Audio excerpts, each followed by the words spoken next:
Sebuah mayat tergeletak di jalan. Keduanya diduga merupakan korban penembakan misterius. Dua telinganya hilang terpotong, sementara lehernya terikat tali tambang.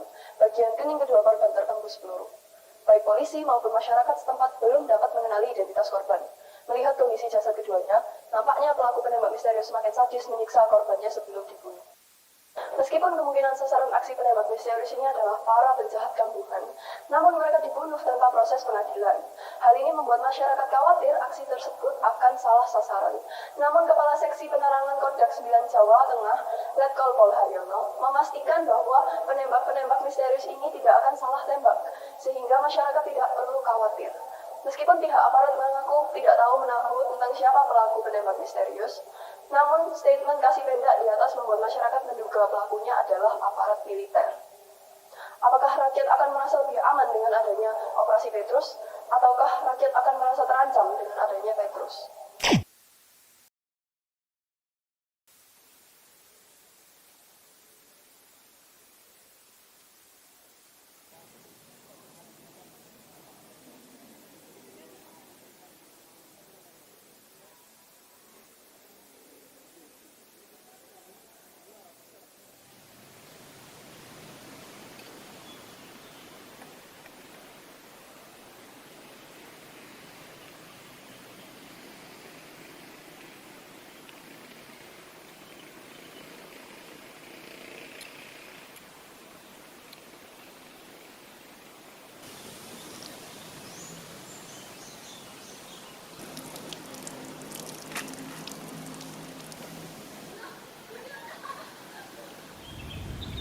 Bersyukur kamu hidup di zaman sekarang, nak. Bisa bebas kemana-mana dengan penampilan seperti itu.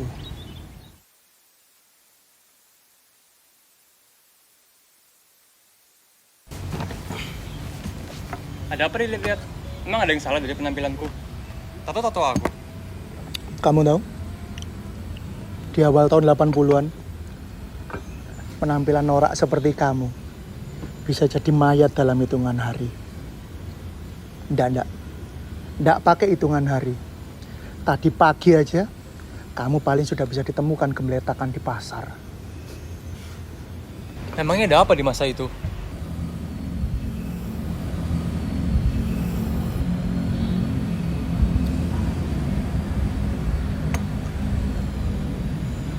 Kamu pesan kopi, lalu dengarkan cerita saya.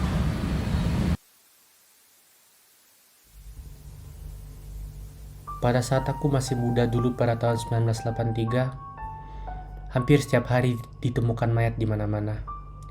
Diduga mereka adalah penjahat kambuhan. Mayat-mayatnya tuh nasibnya sama semua. Kepalanya pada bolong, ada tembusan peluru. Bukan nasib mereka aja yang sama. Ciri-ciri mereka kebetulan sama. Identik sama tato yang menyelimuti kulit mereka. Masyarakat ada yang resah, tapi ada juga yang alhamdulillah. Karena pembunuhan demi pembunuhan itu membuat angka kejahatan turun. Nah, ceritanya aku mau kirim setoran ke bosku. Baru aja dapat kerja kemarinnya. Ya, hitung-hitung nyari kerja susah. Nah, kok tiba-tiba ada banyak orang ngerumunin sesuatu. Aku tuh penasaran, akhirnya ikut lihat gitu loh. Lah dalah, ternyata ada mayat. Matanya tuh melotot, badannya kaku. Lebih ngerinya, kepalanya bolong. Nah, dilihat-lihat kok kayak kenal mukanya. Ternyata itu adalah bosku. Padahal saat itu bosku bilang kerjanya bakal lancar-lancar aja. Kerjanya mah gampang, minta setoran-setoran ke warga. Aku kedapetan minta ke sopir atau kernet angkutan umum. Itu uang jaminan keamanan buat mereka. Bosku pun bilang kalau nggak mau kasih pukul aja atau ambil bumper dan tempat bagasi mobilnya. Bosku sih kasih nominal yang gak besar-besar amat. Tapi orang itu tuh pinter naruh anak buah di hampir setiap persimpangan jalan. Jadi banyak juga uang yang masuk ke kita. Sehari-hari kerja itu aku cuma kebagian ngurusin setoran supir. Ada juga yang dapat bagian lain minta setor ke toko, pedagang kaki lima, tukang parkir, buru gendong, diskotik, tempat perjudian, dan hampir semua bidang usaha lah. Aku cuma kerja sehari itu udah kapok gak mau kerja gitu gara-gara lihat mayat bosku sendiri. Aku buru-buru balik saking takutnya.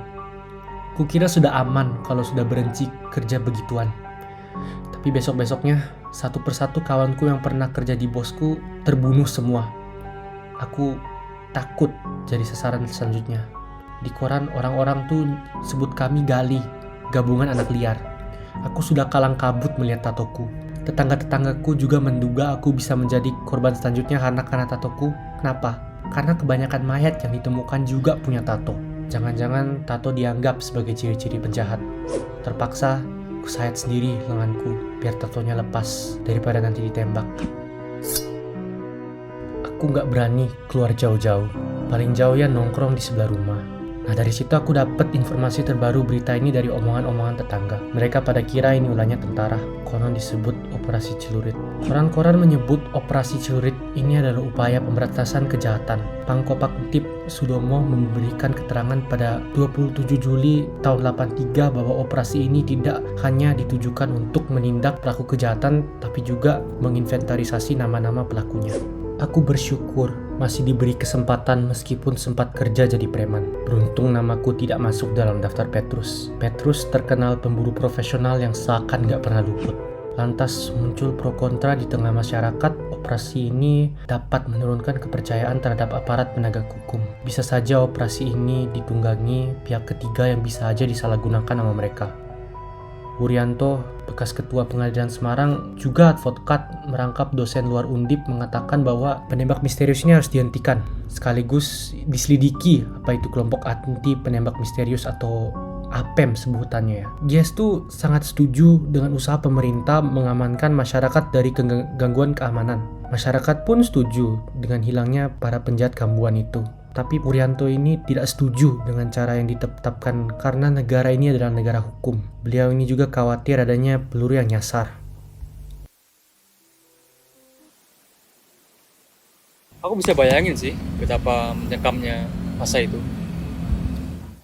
Zaman Orde Baru dulu memang penuh dengan kekerasan. Petrus itu cuma salah satunya. Masih banyak tragedi-tragedi lain seperti Timor Leste, Aceh, lalu pembantaian di Tanjung Priok. Tapi polanya selalu sama. Jadi kekerasan itu selalu digunakan untuk sebagai legitimasi penguasa. Mereka menggunakan alat-alat negara seperti polisi, tentara untuk mencapai tujuan pribadinya. Terus lanjutannya gimana, Pak? Aku penasaran nih. Apa itu Operasi Celurit? Jadi gini, sebut saja Petrus. Orang-orang sih memanggilnya Petrus. Petrus itu penembak misterius. Petrus sudah mulai kebablasan. Banyak sekali laporan pembunuhan yang motifnya itu pribadi atau politis. Orang-orang juga sudah mulai berani bicara. Keluarganya, teman, sahabat. Ya nggak lama ya, sekitar 4 tahunan. Lalu Komnas HAM menyatakan Petrus itu adalah pelanggaran HAM. Dasarnya karena ada aspek pembunuhan, penyiksaan, perampasan kemerdekaan, serta penghilangan orang secara paksa.